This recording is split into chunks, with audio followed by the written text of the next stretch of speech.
Based on the true story that shocked the world. Critics are calling A Spy Among Friends on MGM Plus a thrilling new Cold War drama. Treason.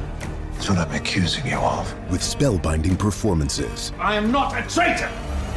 Starring Emmy Award winners Damian Lewis and Guy Pearce. You're trying to get me killed. Give me one reason why not.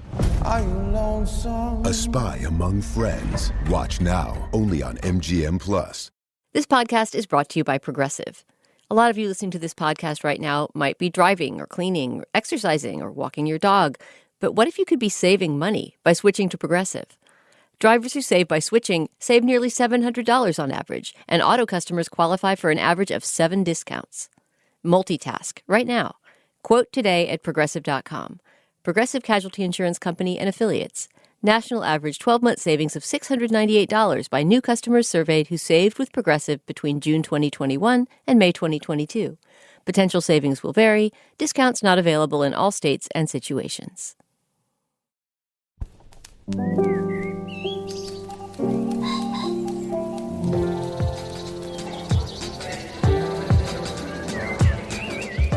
I'm Stephen Metcalf, and this is the Slate Culture Gabfest John Wick Wax the Box Office edition. It's Wednesday, March 29th, 2023.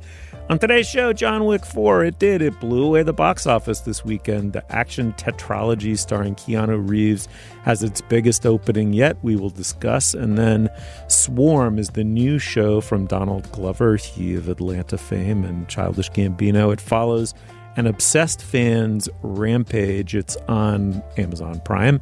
And finally, why has interest in classical music suddenly and really completely unexpectedly resurged? We will discuss a piece by the music critic, Ted Gioia. Joining me today is Nadira Goffe, culture writer for Slate. Nadira, welcome back. Thanks for having me. So psyched to have you. And of course, Dana Stevens is the film critic for Slate.com. Hey, Dana. Hey. All right, shall we make a show? Let's do so. All right, well, John Wick 4 is the wild, weird action blockbuster tetralogy. It stars Keanu Reeves in the title role, of course. He's a retired hitman who's taking serial revenge on his former employer, a global and all-powerful mafia syndicate. There's a now mostly forgotten backstory about a puppy, I think, and a weird half-explained mythology involving the Continental Hotel chain. It's some kind of mafia neutral ground. Let's face it, you came here for the elaborately choreographed ultra-violent martial arts and the oddly narcotic atmospherics. And of course, the stoical semi-non-acting of Keanu Reeves. You get all of them aplenty in this fourth installment. It's been a huge hit. It also gives us Bill Skarsgård as a really deliciously weird and wonderful supervillain, many others. Shamir Anderson is wonderful as Mr. Nobody. And Donnie Yen returns as the blind assassin. It's stuffed full in nearly 3 hours. It's directed by the former stunt double and now action auteur genius, Chad Stahelski. Okay, we're going to listen to a clip. It involves Lawrence Fishburne, yet another amazing cameo in this movie. He plays the Bowery King, and he's meeting up with John Wick to supply him with a bulletproof suit. Let's listen. Bonjour, Monsieur Wick, and welcome to La Resistance. A little far from home, aren't you? Well, your little act of uncivil disobedience inspired me, John. I'm branching out, spreading my wings. How goes the grand farewell tour? Coming to an end. So it seems. 42 regular, wasn't it? It's Kevlar front to back, the latest in ballistic chic. Appropriate for all formal occasions, weddings, funerals, high table duels. After all, man has to look his best when it's time to get married. Or buried. I mean, Dana, it occurs to me for the first time listening to that clip, ballistic chic is a good tagline for all of these Wick movies, especially the later installments of the Wick movies. Extraordinary looking films and just wild atmospherics, at the center of which is this stoical Clint Eastwood-like performance. This one's overstuffed, right? It's like close to 3 hours. It has shades of the good, the bad, and the ugly with this laconic Eastwood-like Keanu at the center of it. What'd you make of it?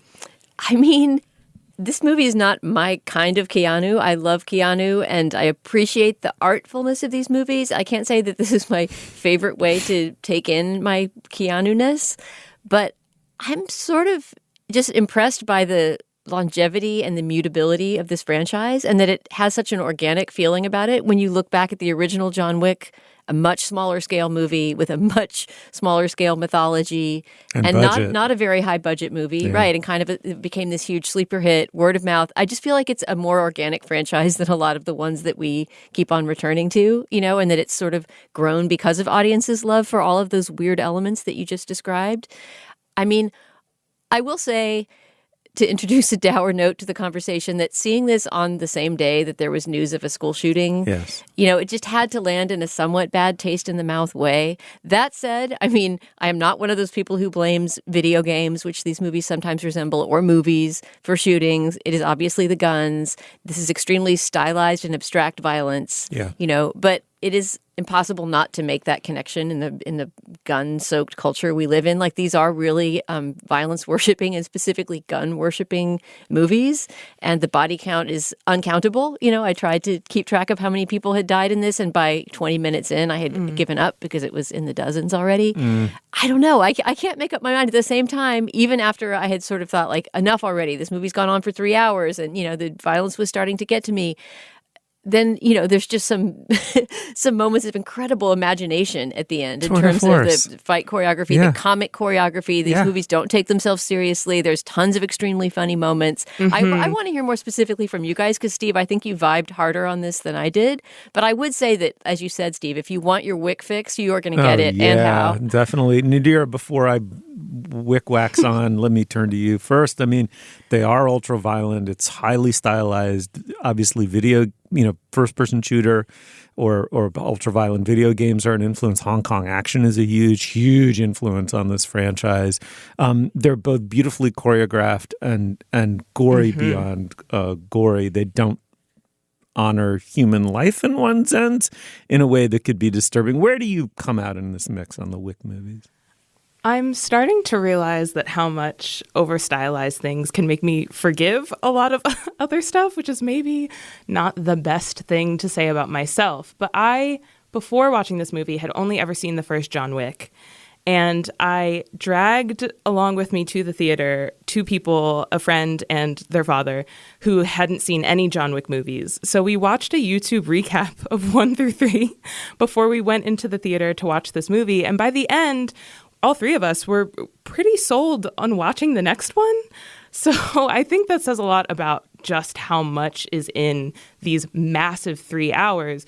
And during the first half of the movie, at about the hour and a half mark, I looked up how long the movie was because I didn't know. And it wasn't because I was bored. I don't think it's necessarily possible to get bored during this movie, but it was because I was wondering, like, what other places can this movie take it? Where else can this movie go beyond here? And it turns out it can go so many places and do so many things. I mean, I think the movie was very comical. I thought that the fight choreography was astoundingly beautiful. I'm a huge fan of martial arts films, and just seeing Donnie Yen and Hiroyuki Sanada fight each other it's like the final boss fight of all martial arts actors' final boss fights.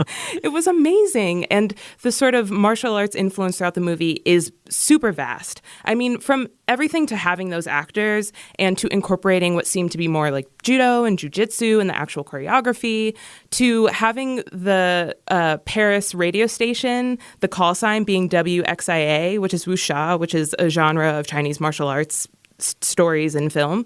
I mean, I think that inspiration through the movie just carried the whole thing for me. And so I loved the sort of all the ancillary parts, all of those sort of smaller characters and the energy that they brought. And it was also just very beautifully shot. So there are a lot of things that I loved about this movie that really sort of took it over to the edge. And I just had a great time. Yeah, I mean, okay, I loved this movie. First of all, we have sat through so many overstuffed 3-hour portentous, totally unearned pregnant silence Marvel movies. And by 30 minutes in, I'm looking at my watch. I couldn't believe when I walked out I'd been in there 3 hours. It's not only the exquisite choreography of the fight scenes, which are second to none. And as you say, it's like it's all in there. Hong Kong action, Buster Keaton, Looney Tunes. I mean, there's this just highly elaborated relationship to all of cinematic kind of history, the movement of bodies, the coordinated movement of bodies through space made to look spontaneous in the context of a film. It's that, but it's also the stuff in between the fights. I mean, there are long kind of weird crepuscular mood pieces in between that actually do serve to heighten these moments of like explosive violence. You know, the courage of the film's weirdness, right? Like the fact that these continental hotels in every city serve as a neutral ground. And the fact that there are these weird quasi-medieval high table Latinate, allusions that sort of set the rules by which the 12 mafia families that control the globe, coordinate with one another, and nobody is above those. This kind of weird medieval honor, obviously the relationship of certain kinds of Asian action movies to, the Shogun, the samurai tradition, is there as well. I just thought it was cinematically a genuinely a tour de force, and that this director started out as Keanu Reeves' stunt double in the Matrix movies and has made this kind of homage to sort of everything, right? Everything he weirdly adores, and kind of pulled it off. I just kept saying to my incredulous wife on the phone, that movie kicked ass. I couldn't stop saying it. That movie kicked ass. That's what going to a movie should feel like. Well, the audience certainly loved it. I don't know if you guys saw it with packed houses. It. The house I saw it was not packed, but it was enthusiastic, and there was lots of talking back to the screen like, get up, Wick, when he'd be knocked out. People basically encouraging him to get up and fight once more. So interactive. I mean, yeah. Well, in terms of the atmospherics, I just have to shout out as well the villain in this. Like, James Bond movies could only dream of such an incredibly funny villain. Bill Skarsgård is the Marquis. Oh, this kind of, how do you describe the Marquis? This spoiled Frenchman who all of his leisure time is spent doing things like watching dressage lessons, with women on eating horseback. Tiny dainty pastries. Yeah, he's so French. He's so French that he goes into there's a moment when he goes into some sort of a huge opera house all by himself to watch a ballerina in a tutu dancing on the stage. Oh, it's so good. It's so decadent. It's so weird. It's so delicious. You're right. It's like Bond. It's like this thing that Bond hasn't been able to do since the 60s. This movie is now doing, right? The weird, incredible supervillain who's partially, ultra refined, cultured, and a low-life sadist. Anyway, it's so funny, Nadira. I don't think I knew this about you, that you're a connoisseur of Asian action movies. And the movie does two things that astounded me among many. But one is just the fight choreography. You have a camera that's in motion, bodies that are in motion, a plot that needs to stay in motion, and incoherent. Like, God bless Marvel for finding indie directors to make some of their movies and give them some heart. But actually, it's an art form to keep all of those things coherent, so as the viewer where you are in space, where the camera is in space, and sort of why what's happening is happening. And the spatiality of it is very much in the control of the director. And then look at the cast list of this movie. I mean, you would think it can't possibly balance all of these people in a meaningful or even human way. And yet it weirdly does. As you say, Hiroyuki, is his name Hiroyuki Sanada? Hiroyuki Sanada plays the owner of the Japanese Continental. And his daughter is the Rina Sawayama. Yeah. I want to give a shout out to Rina Sawayama. She's amazing in the movie. So Rina Sawayama, for anyone who doesn't know, is a sort of mega pop artist. She's amazing. And this is, if I'm not mistaken, her first, if not one of her first acting roles. And she absolutely kills it. And I think because she has a background in dance and because she's used to movement and performing, she was just sort of born for this role as the daughter and concierge of this Japanese Continental hotel. So she's the daughter of the owner and the concierge there. And she is just amazing in this movie, and she's so good, and it seems like they maybe are setting her up for a sequel or a spin-off, and I cannot wait to see that happen if it's something that does happen. And let me just add the economy with which they paint her relationship with her father, so that you feel as though they're actually father and daughter for an action movie is just amazing. I mean, I would argue it's maybe a little too much economy, just to push back slightly. I was a little sad that there wasn't a bigger female character in this movie. And she's the closest we come, but she drops out of the movie pretty soon. I agree, Nadira, that she's probably in there to set up some sort of sequel. There definitely is a John Wick spin-off series being planned with Ana de Armas called Ballerina that may end up including Rena as well. I don't know. But yeah, to me, that was a bit of a weak point in the movie, is that there was no female character. There was also, I mean, I know this is not a movie about downtime or character development, but usually, even in the most intense action movie, there's going to be some kind of moment where, like, the hero is binding his wounds in a gas station bathroom and looking introspectively into the past or something. I mean, this movie is so much about forward motion and forward momentum that there really is no time at all to get to know any of the characters to whatever extent that would matter in a movie like this. But I will agree with both of you that just the kinetics of this movie and the aesthetics of it take it 98% of the way. You know, I didn't make it quite over the finish line in the way that you guys did. But Steve, the one response I wanted to have to what you were saying about this versus, you know, the Marvel action is that, I mean, a huge part of that is something very concrete, which is that these are, for the most part, practical stunts. And that Stahelski films them, you know, Fred Astaire style, like showing the whole body, Buster Keaton style, so that you can see that they're really happening. So all these legendary martial artists and Keanu fighting them are really doing those things. Or maybe once in a while it's a stunt person doing it for them, but it's a body in space doing it and not a visual effect. And that makes an enormous difference in our investment. Yeah, absolutely. Okay. The movie is John Wick for, I think, you know, 2 thumbs just sort of as far up as they can practically go, and then one that's quivering slightly, but mostly all the way up. Check it out. I'd love to know what you guys thought of it. I think it's a remarkable thing. All right, now is the moment in our podcast we discuss a sponsor. Dana, what do you got? Stephen, this episode is brought to you by Sakara. Are you dealing with a busy schedule? Most people are, but Sakara delivers ready-to-eat plant-rich meals that help you to look and feel your best even during those weeks of back-to-back meetings. And Sakara offers nutritionally designed meals that you'll actually look forward to eating. That includes pre-made smoothies that are ready to be popped right into your blender, grain bowls that have all kinds of delicious veggie ingredients and make for a really satisfying workday lunch, and the metabolic super powder that I've already talked about, which is basically yummy chocolate powder to throw into smoothies and hot cocoa and pretend that you're having something unhealthy when you're actually doing your body some good. Sakara delivers science-backed, plant-rich nutrition programs and wellness essentials right to your door. Their ready-to-eat meals are nutritionally designed to deliver results, from weight management and eased bloat to boosted energy and clearer skin. And right now, Sakara is offering our listeners 20% off their first order when they go to sakara.com/culture or enter the code culture at checkout. That's Sakara, SAKARA.com/culture to get 20% off your first order. Sakara.com/culture. At the end of your first year, Discover credit cards automatically double all the cash back you've earned. That's right. Everything you've earned, doubled. All the cash back from eating at your favorite soup dumpling restaurant, doubled. All the cash back from that trip where you sort of learned to snowboard, also doubled. And the best part, you don't have to do anything ridiculous to get it.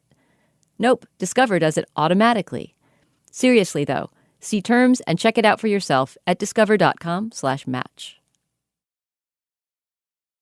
All right. Before we go any further, this is typically in the show where we discuss business. Dana, what do we have?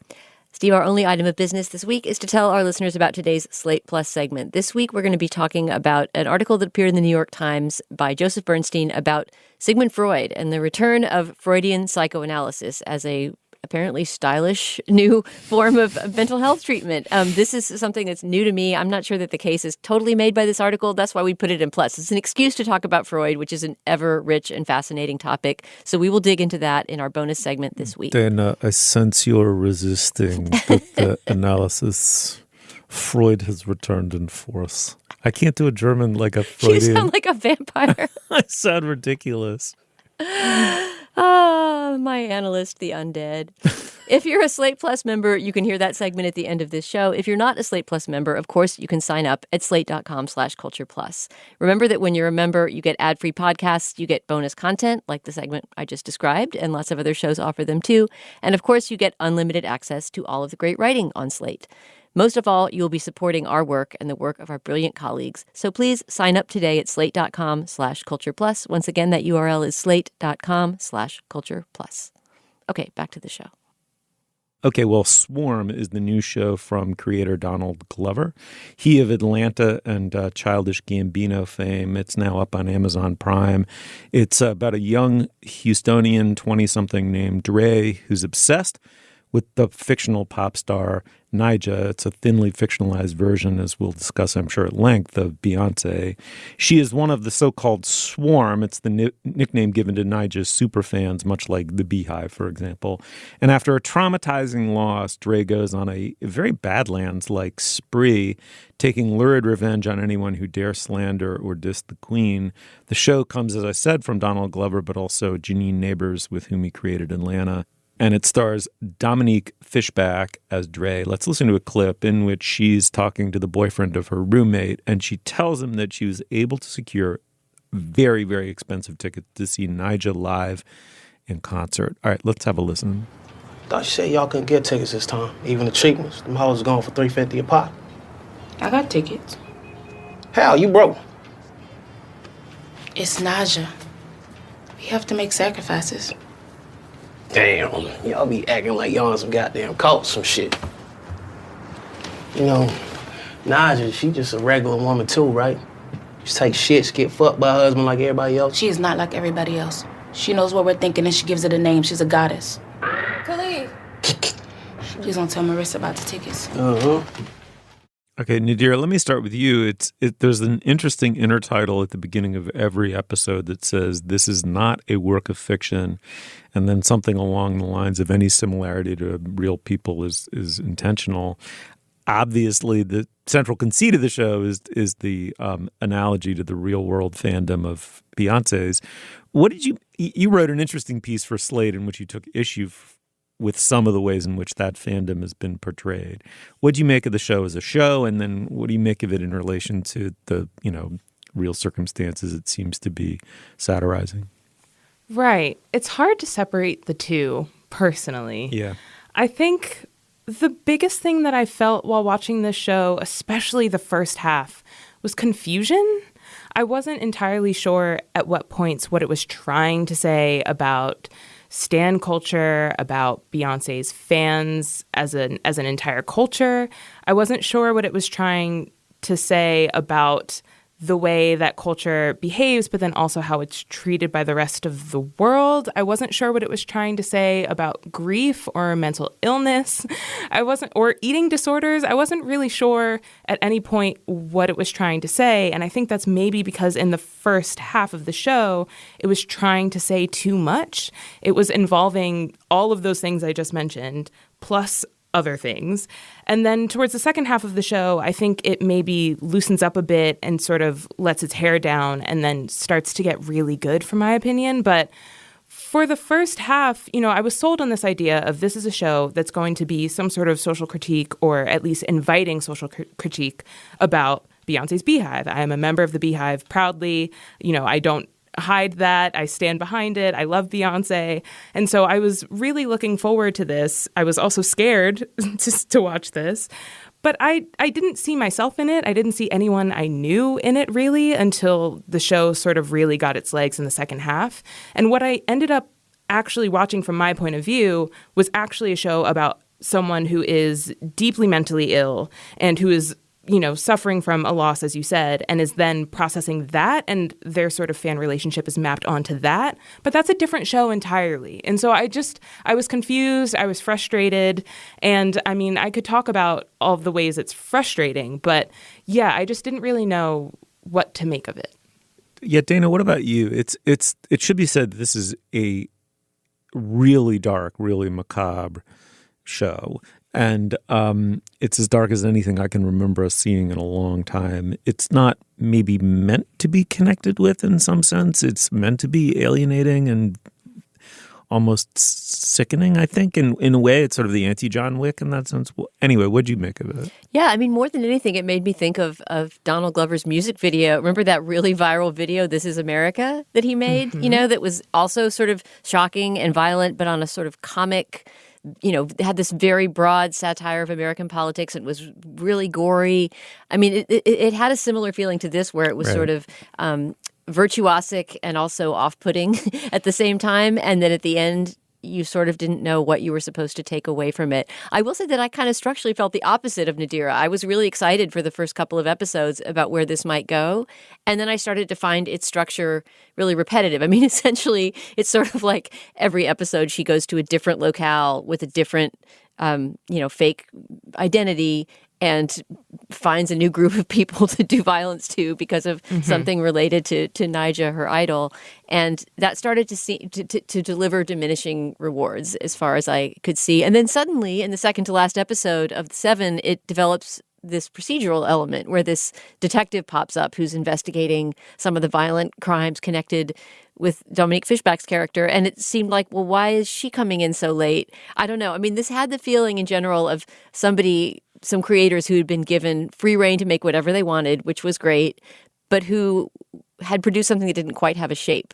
7 episodes of a half an hour each is not that much time to fill. And yet I found that this started to get tedious and repetitive in the middle. To me, the main, the best thing that this show brought me was a real appreciation of Dominique Fishback, who I've seen before in supporting roles. She's phenomenal. But, watching her carry a role this difficult is pretty extraordinary. Also, this is billed as a comedy in the Amazon, genre classification. And at first I was thinking, who are they kidding? Like, this is the darkest thing ever, as you said, Steve. But I think Dominique Fishback really also finds the incredibly dark comedy in it. There's a scene early on when she's stripping at a club, but she's just really putting nothing into it whatsoever. And her sort of low-effort striptease is great physical comedy, like really funny stuff. Yeah, totally agree. I mean, I'm mystified by the show, but I'm also mesmerized by it. I've watched almost exactly half of it, and at first thought I wouldn't stick with it, and now feel like I have to.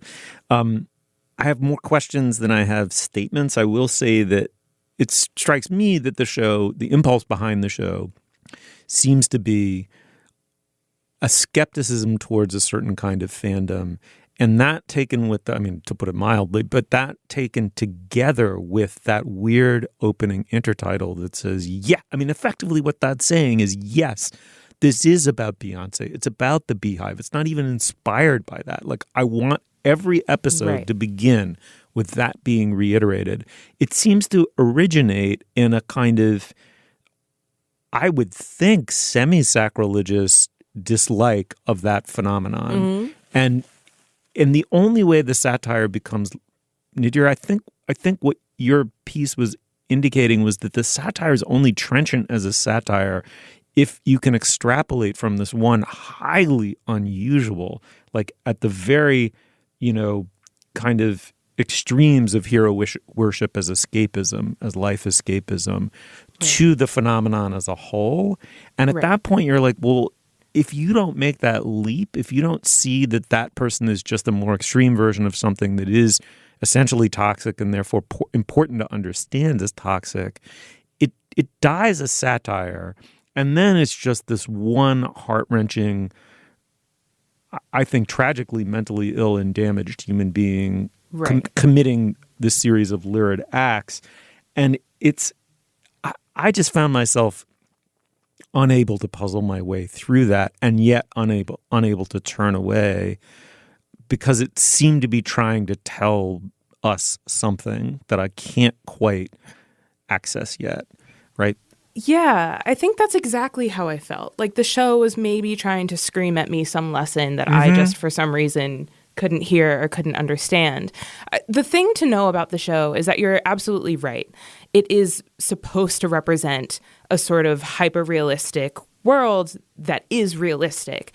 It involves a lot of actual sort of mythical events that are confirmed or allegedly supposed to have happened to Beyonce. And that part I really enjoyed. The sort of lore that someone bit her in a nightclub, the famous elevator fight that she had. These are all moments in Beyonce's sort of news cycle career that are present in the show and that are parodied in the show. And I really enjoyed that part. Simultaneously, almost all of the violent acts we see are actual violent acts that have happened in real life. Close to every episode starts with a location and a year. and a month, I believe. And so the violent acts that you see in that episode are actually violent acts that in real life have occurred around that time, around that location. And so the show is definitely trying to make some sort of comment about a real life that we're living in. But it sort of falls flat to me on the simple understanding that stan culture is a culture. Right. It involves more than just one person. It has internal politics and external politics, right? There's the internal politics of, am I a big enough fan to belong here? And what makes us a fan? And then there's the external politics of how these fans are judged. And as someone who is a really big Beyonce fans are already, in some circles by some people considered to be sort of psychotic or, unable to understand or just really wild or strong or whatever in some way that people kind of seem detached from. They're already derided as being sheep who just follow this singer and who, tear everyone else down in her name. And so if you're going to do this show, then you have to sort of weigh that in addition to everything else. And for the majority of the show, what we just get is a show about one person, one fan who's doing these things for reasons that are muddled. She's not just doing these things because she's a fan of Nyjah. She's doing these things for lots of different reasons. And so I think the show just has a fundamental misunderstanding of stan culture and how it feeds itself and how everyone else interacts with it that I just came away feeling empty by. And I think that doesn't sort of get remedied until the episode that changes its format that Dana mentioned, which actually is my favorite episode of the season, because you then finally get to sort of open this world to, well, how are other people perceiving this person? And so, yeah, I don't know. I think it's confusing, and I think there are definitely parts of it that I enjoyed. I don't want to sort of drive the whole thing, but I overall just came away feeling like it was almost there. Yeah, I think what bothers me about that detective entering the story is the balance, the shape of the season, and the fact that it happens one episode before the season is over. It made me feel like, why are we only getting this outside perspective right now? And my mind keeps returning to something that Dominique Fishback said in a profile talking about preparing for this role. She was talking about how, she's always obsessively prepared for roles by writing a journal as the character, which I thought was really interesting. But she said in the case of this character, she found herself unable to do it because she just didn't understand the character. And she describes a moment where she asked Donald Glover, why is she doing this? And his direction to her was essentially, I don't want to answer that question because, you need to be struggling to answer it yourself, which is, I guess, a legitimate directorial choice. But the fact that the lead actress and the creator of the series did not have a conversation about why she's doing this. I feel like there's a reason that we as viewers also feel somehow on the outside, and I thought that we were going to be diving really deep into this exploration of this particular character. And like I said, I feel like instead we wound up seeing a repeated cycle of the same series of acts without very much insight into what it meant either for her as a human being, as a character, or what it was supposed to be saying about fandom and society. Nadira, I have a question for you. Is part of the confusion we're experiencing here a genre confusion? In your piece, you reference Black surrealism as a genre or subgenre. And I guess, it calls to mind Jordan Peele, I would think. Yeah. And, sort of working with the combination of a received genre and race as a central preoccupation of the, Black filmmaker, right? Is there a way that part of the alienation as a viewer we're feeling is very much an intent of both the genre and this specific installment? Potentially. I think it's really hard to answer that question because I do think that Donald Glover, the thing that he's really good at, evidenced by most of Atlanta, is Black surrealism in television, similarly to Jordan Peele being incredible at Black surrealism in film. And I think that in Atlanta, he used Black surrealism to get to a lot of the sort of very intricate, niche, internal feelings about being a young Black man and parent who's struggling to make it in a city that just seems to want to eat you alive or take you nowhere. And so I know that he's capable of doing it. And I'm saying this as a fan, but I want someone to critique us, I want to see our sort of culture on a screen in a way that's well considered. And for some reason, this just didn't get there, and I can't fully pinpoint what it is. All right. Well, the show is Swarm. It's on Amazon Prime. We're struggling with it in ways that I hope are fertile, and we'd love to hear from listeners on this one. Like, what'd you make of it? Did it land? Did it not land? Have you puzzled out why you watched it or turned it off? Shoot us an email. Okay, let's move on. All right, let's keep the lights on here at Slate.com. Let's talk about a sponsor. Dana, what do you have? This podcast is brought to you by Progressive Insurance. Most of you listening right now are probably multitasking in some way. While you're listening, you could be driving, cleaning, exercising, grocery shopping. But as long as you're not in some kind of moving vehicle, there's something else you could be doing right now, and that's getting an auto quote from Progressive Insurance. It's easy, and you can save money by doing it right from your phone. Drivers who save by switching to Progressive save nearly $700 on average, and auto customers qualify for an average of 7 discounts. Discounts for having multiple vehicles on your policy, being a homeowner, and more. So, just like your favorite podcast, Progressive will be with you 24/7, 365 days a year, so you're protected no matter what. Multitask right now. Quote your car insurance at Progressive.com to join the over 29 million drivers who trust Progressive. Progressive Casualty Insurance Company and Affiliates. National average 12-month savings of $698 by new customers surveyed who saved with Progressive between June 2021 and May 2022. Potential savings will vary. Discounts not available in all states and situations. This episode is brought to you by Saks.com. Saks.com editors are always tracking the top styles that are trending right now. Tailored blazers and midi dresses are selling out at Saks.com, especially from brands like Veronica Beard and The Row. And Saks.com editors are seeing Loewe's oversized tote on the streets of New York, Milan, and Paris. If you want your own free personalized trend recommendations, Saks.com stylists can do that and more. Plus, there's free shipping and returns all the time at Saks.com. All right, Dana. Well, I'm going to throw our third topic to you and Nadira relatively quickly because I only have sort of fringy things to say about it at this point. But we're responding to an article by the poet and music writer Ted Gioia, which he begins by saying, he wrote an article that went viral about the rising popularity of old music, that in the age of Spotify, that people going back into the archives and listening to old pop and to a degree old jazz, just by the numbers, by the sheer empirical numbers, was beginning to rival people listening to new music. Well, he's back with another piece saying 6 studies show an unexpected increase in classical music listening. And as you said before we started this segment, this is one of those ones where you click on it and you're like, yeah, fake trend piece. But the trend appears to be empirical and real here, as the other one was. Classical music, of all things, right, making a kind of resurgence.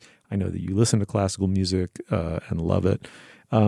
Why do you think this is happening? What did you make of this piece? Yeah, I mean, I feel like Ted Gioia has now alerted me to this phenomenon that I will be looking out to see whether more evidence comes to support it. But there were some pretty big numbers in his favor in terms of, just genre counts from big music streamers. There was a big European music streaming company that I think said that there was a 90% increase in 2022 in classical music downloads or, streams. And that seemed really hard to account for. But part of Ted Gioia was theorizing that part of what accounts for it is that a lot of content creators, people that are making YouTube videos and TikToks and things like that, are streaming classical music along with it as a soundtrack. And that seems very valid to me, the idea that people, where everybody's a filmmaker now and everybody's turning out their own little moody videos. And what better to score that with, especially because the rights issues are probably not as problematic as hundreds of years old music. But I was going to ask you, Nadira, because I think you probably consume more TikTok than either Steve and I do.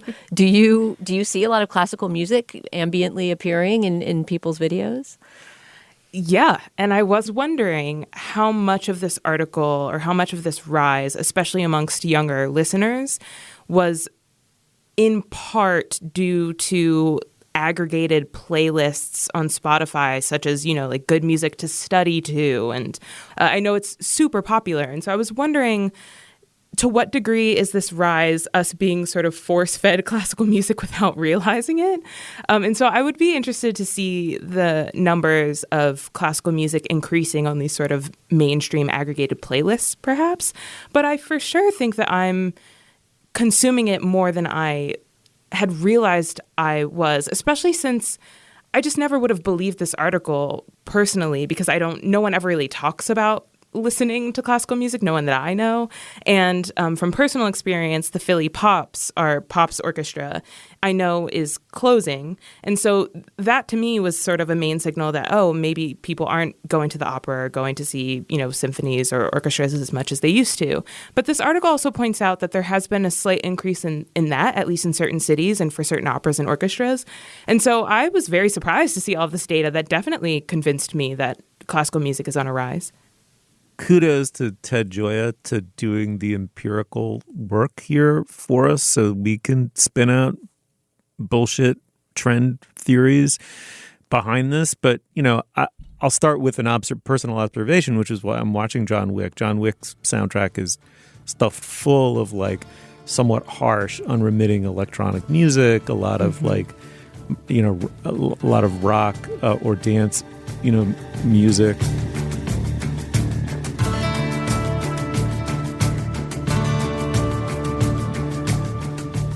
It's meant to be jarring and amping, and then at one moment, a very important plot moment, there's a piano nocturne number 20 by Chopin begins to play.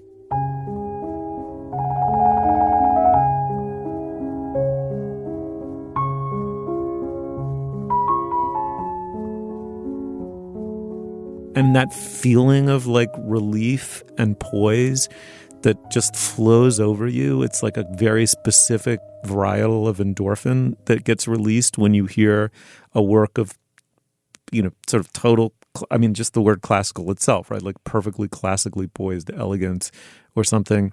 And I found myself going home and immediately making a Chopin nocturne playlist and then clicking on make a radio station of this. And all of a sudden I've got this gigantic playlist.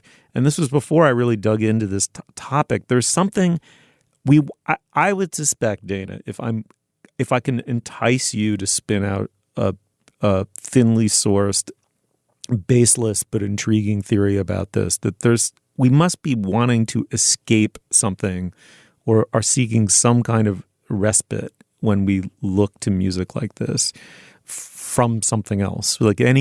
This is where Dana looks at me like the pigeon shat in my hair, and I know I've gone horribly wrong. But I guess this is the part of cultural criticism I like the least is make I'm asking you. Make a vast, overwhelming modernity, postmodernity. Let's go.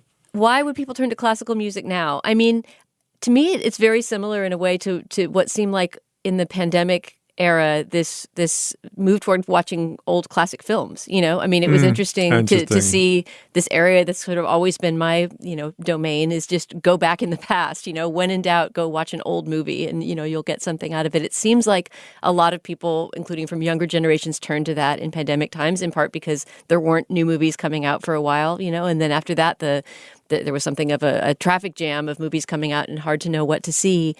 And as a result, it seems like classic film really had this moment, which was really well timed for me with the release of a book about 100-year-old movies.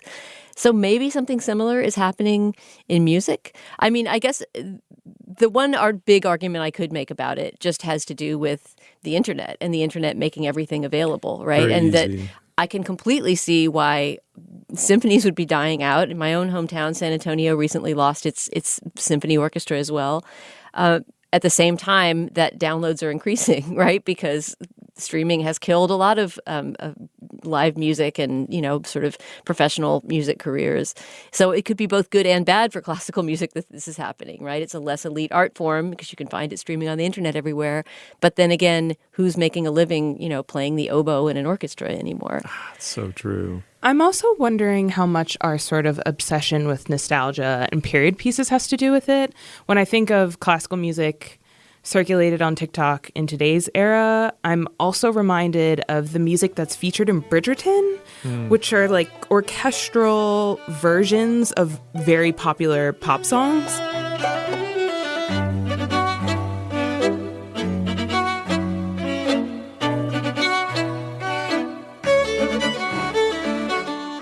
This is a show that was massively popular and songs that I think were both laughed at but also genuinely enjoyed by many people online and people that I talk to. And so I'm wondering how much our sort of the way we cater to those types of outputs, those TV shows, those films, has to do with this. But one thing I did want to mention very quickly is that all of this mention of Chopin reminded me of this TikToker, I believe the tag is @AppleComedy, who during the pandemic, I finally gave in to TikTok and, decided that this was my time. And he was very popular on TikTok for showing these moments of his daughter asking to hear Chopin and only Chopin. Like he would play Bach and, his daughter would just like scream off camera, no, only Chopin. And she became known as the Chopin baby on TikTok. That's Chopin. Baby, not right now. Chopin. Baby, not right now. We don't do Chopin before 9. And so I found those videos to be very, very entertaining. And so I do think, it's sort of, the more I think about it, the more I'm thinking of all these singular moments that are pointing to the fact that, yeah, maybe my sort of classical consciousness is evolving and is strengthening through social media and through these sort of massively popular cultural outputs. All right. Well, let me spin out a seat of the pants theory here, see what you think about it. But, prepping this segment after watching Swarm did make me think of a connection between popular music has been so anchored in stardom. And, back in the 90s when I first started to really seriously listen to jazz, it was the first like non-rock, non-pop music I really got into. I was like, oh, wait a second. I was like, oh, music without the star, right? Music without this other component of a certain kind of image-based worship as the centerpiece of it. And classical takes that even further, right? Like if I can obviously picture what Miles Davis or John Coltrane look like. I can't picture what, Maurice Ravel looks like or Johannes Brahms. Like it's something about music so totally beyond the apotheosis, the highly commercialized apotheosis of a star figure. It's the anti-Swarm in a weird way, right? The anti-Beehive that does feel to me, Dana, like a kind of relief. I mean, I'm obviously only describing my own experience in some way. I'm getting the knit brow again here. I've gone horribly wrong. But does this ring any bells at all with either one of you? I mean, I think Salieri would disagree, but I agree with you.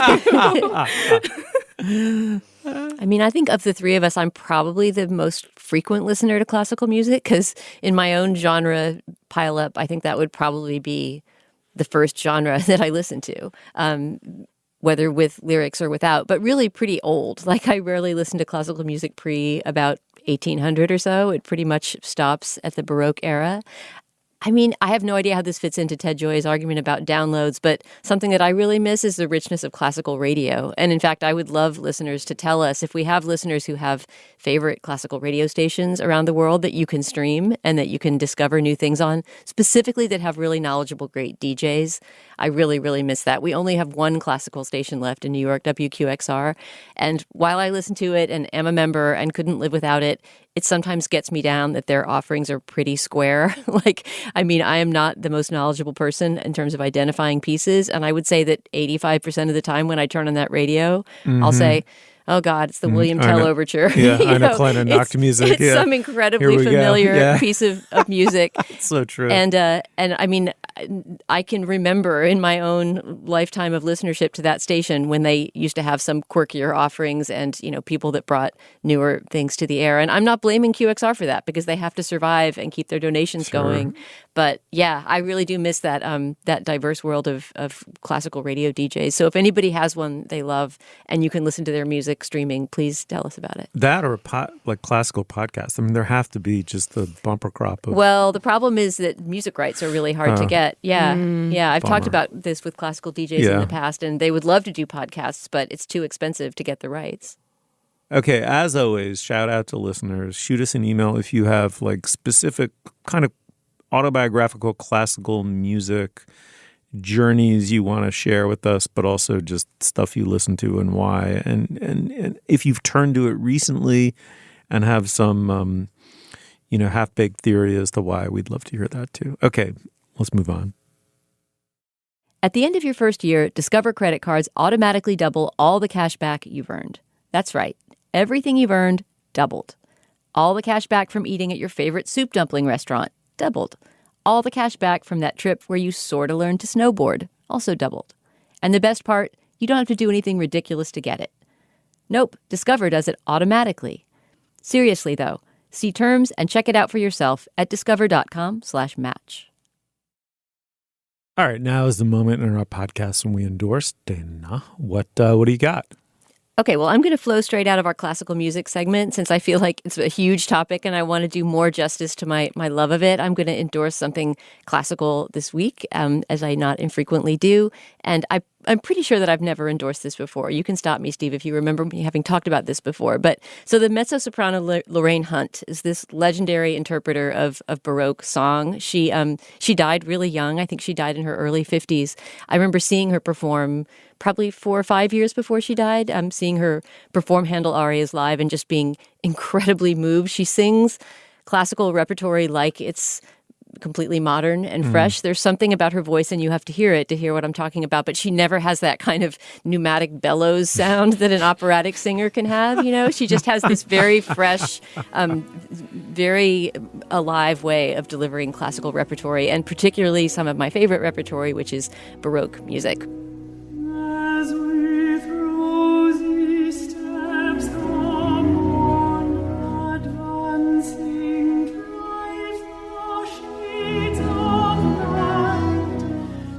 So I was going to recommend, she has 2 different CDs of Handel arias, just arias alone, culled from the operas that surround them. And it really is kind of the beginning of opera. Handel is, the first to create opera-like works, but before the kind of golden era of opera.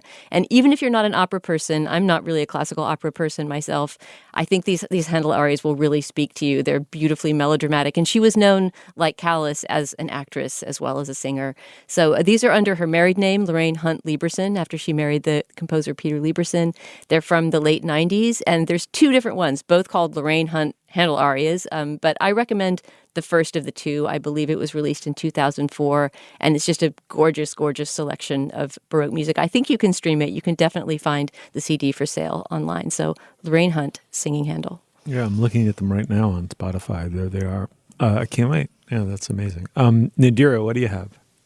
So very, very quickly before my actual endorsement, I just want to mention Lance Reddick, who has recently passed. He was a very, very amazing actor. He was in John Wick. We didn't have time to mention him, but he was mostly known for The Wire and Fringe and a whole bunch of other things, and he's amazing. So, just check out all of his work, and I'm definitely going to miss him showing up every now and again.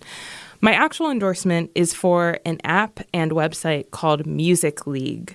So this is an app and website where you and your friends or strangers can join a league, and there's someone who's in charge of it, and they set prompts. And so every week there's a new prompt for a song submission. So it could be songs for spring, or it could be songs that have no lyrics, or, anything like that.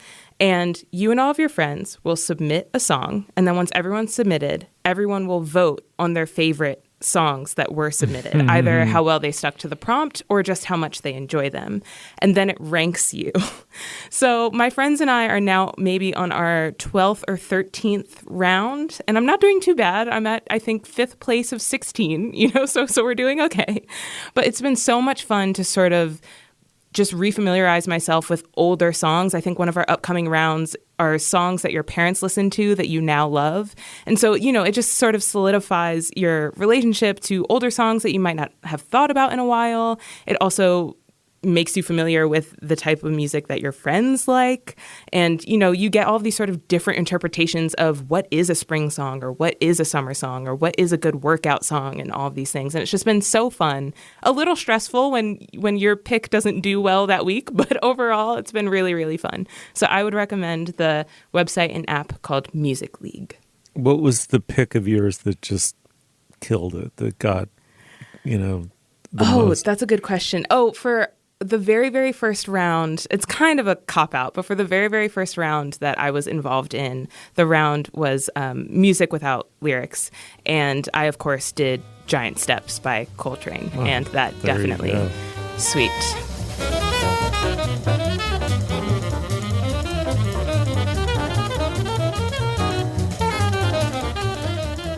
Yeah, that'll do it. Yeah.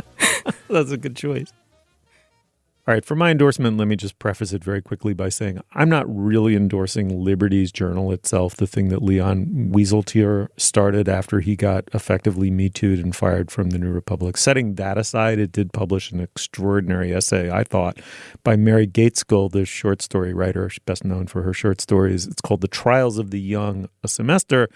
And what I loved about it is, first of all, it's just beautifully written. It's subtle, it's elegant, it's lucid, and it's also tentative in the way an essay should be. It's a process of discovery about her own experiences and feelings regarding teaching university students over the last, she's been doing it for decades.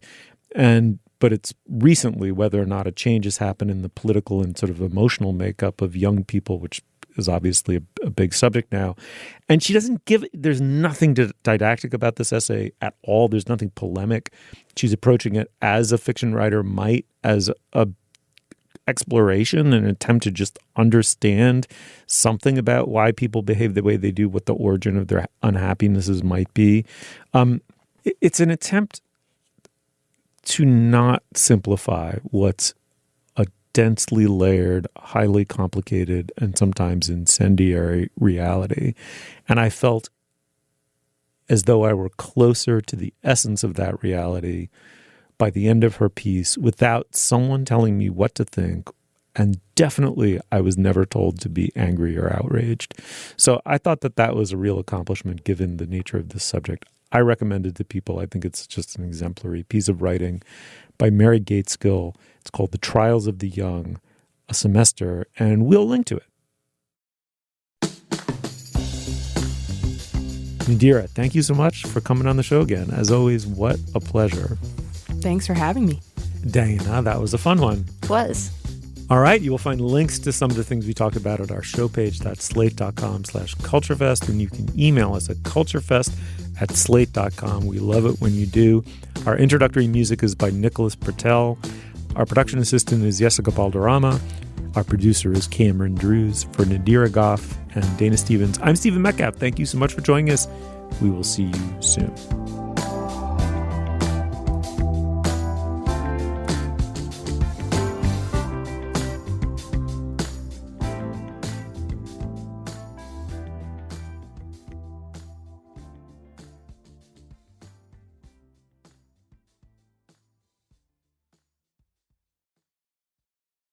Hey everybody, it's Tim Heidecker. You know me, Tim and Eric, Bridesmaids, and Fantastic Four.